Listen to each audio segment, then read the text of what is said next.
So help you God. After being sworn into office, it's time for the 115th Congress, led by Republicans, to get down to business.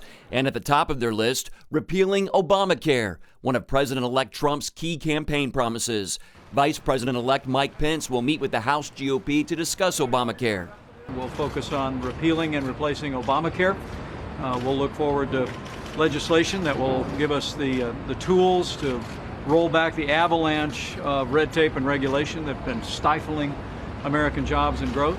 Even so, Democrats plan to put up a fight, and President Obama heads to Capitol Hill today to talk with congressional Democrats about protecting Obamacare. But Senate Republicans moved quickly Tuesday to get things started by introducing a budget resolution that will allow them to repeal Obamacare by a simple majority vote, something that Democrats cannot stop. The Senate will also be involved in another major action by the incoming president, voting on his choice for a Supreme Court justice to replace the late Antonin Scalia. Politico reports that the president-elect is closer to picking a nominee, narrowing down his list to around 6 finalists. When he takes office, Trump's goal is to make that appointment one of the first things he does, according to several members of the transition team. Meanwhile, the House GOP got off to a shaky start Tuesday, facing a backlash over a move to restructure the Office of Congressional Ethics.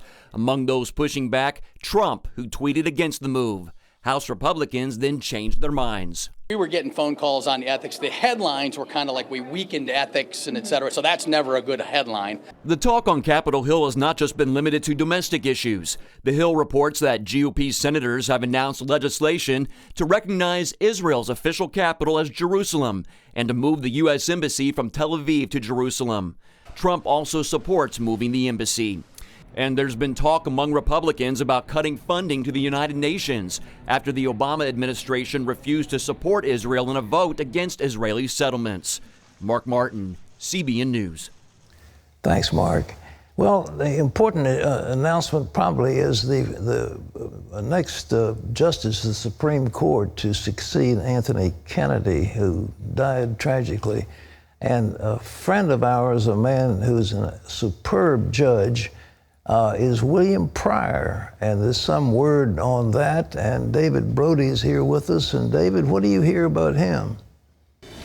Well, Pat, it looks like Trump has narrowed his list down to about 6 or so, half dozen. William Pryor on that list from Alabama, young guy, early 50s, and he very well could be the pick. As a matter of fact, I went on Twitter the other day, and in 140 characters or less, it was a prediction of mine saying that I believe that William Pryor, Bill Pryor as he's known, could very well be the next Supreme Court nominee coming this way. Why is that? He is very close with Jeff Sessions, first of all, which is a big deal. Obviously, Jeff Sessions nominated for Attorney General, and Jeff Sessions has the ear of the president-elect, and so that's a big deal. And plus, Bill Pryor, a social conservative, and I have to tell you, Pat, what we've seen from this president-elect so far is that he likes to nominate socially conservative cabinet members, and he has been doing a lot of outreach towards evangelicals. It would not surprise me to see Bill Pryor in that position, and it'll happen quickly. It'll happen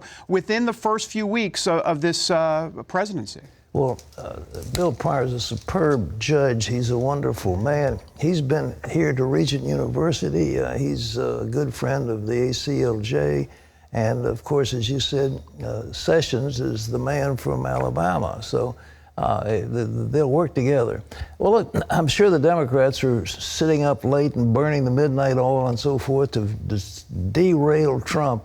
Is there anything they can do to stop the Republicans, do you think? Let me think for a moment. No, Pat. There's your answer. And look, a part of this is, look, you live by the sword, you die by the sword. And what do I mean by that? Let's go back to these 2 words that you're going to hear a lot about, budget reconciliation.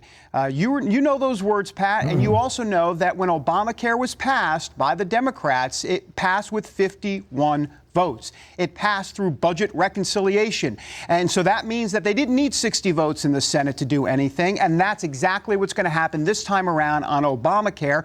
They don't need Democrats' support. They don't need 60 votes. Of course, Republicans have 52 votes in the Senate. And so the repeal will take place through a process known as budget reconciliation, where you only need a simple majority. And that's exactly what's going to happen. Now, they're not going to be able to repeal every single part of Obamacare, but they'll be able to repeal the parts that relate to the budget. That's why it's called budget reconciliation. So, for example, the subsidies will be gone. That will be repealed. The individual mandate most likely will be gone as well. And Medicaid funding will be either capped or scaled back. So that is a lot of the stuff that will be repealed starting here in these first few weeks. Well, what they really need to do, they're looking at the idea of portability, that this people can take their health care across state lines, and that the mandate will not prohibit the open flow of private companies into the marketplace, which, of course, have been a disaster. But how long do you think it's going to take the Republicans to put together an alternative? The sense up here in D.C. is 2 to 3 years, and that might be lowballing it, Pat. There are folks up here on Capitol Hill that would like to actually see it to be 4+ years. Now, that's excuse me, I can't even say it, somewhat of a non-starter, if you will. But it's looking about 2 to 3 years, and that's why they're calling this repeal and delay. And what does that mean? It means repeal right away, but then delay the implementation of some sort of new system, and that could take 2 to 3 years. Well, all right, you've got the former head of ExxonMobil. It's going to be I guess, the lightning rod for the attack because he says he knows Putin. What do you think? Rex Tillerson's an incredible guy. He would make a wonderful Secretary of State. Yeah, there's a lot of talk, obviously, about Rex Tillerson up here. He is going to be the #1 guy that Democrats go after. I don't think there's any question about it. Now, here's the problem. We're going back to, if you live by the sword, you die by the sword. Let's go back for a moment to the nuclear option back in 2013, where Democrats changed the rules. And that means that cabinet appointees now only need 51 votes to get through the Senate, not 60, is what it used to be. And so the Democrats are going to be hard-pressed to stop any of Trump's cabinet members or cabinet nominees. Now, having said that, Rex Tillerson is an interesting situation because Democrats, no doubt, will be most likely against him, but you have some prominent Republicans as well, Senator Lindsey Graham, John McCain, a few others that have problems with Rex Tillerson's ties to Vladimir Putin. And so he may be one that could be potentially in danger, and one the Democrats could stop only because McCain and Graham and others could actually go off the GOP reservation on this and torpedo Tillerson right away.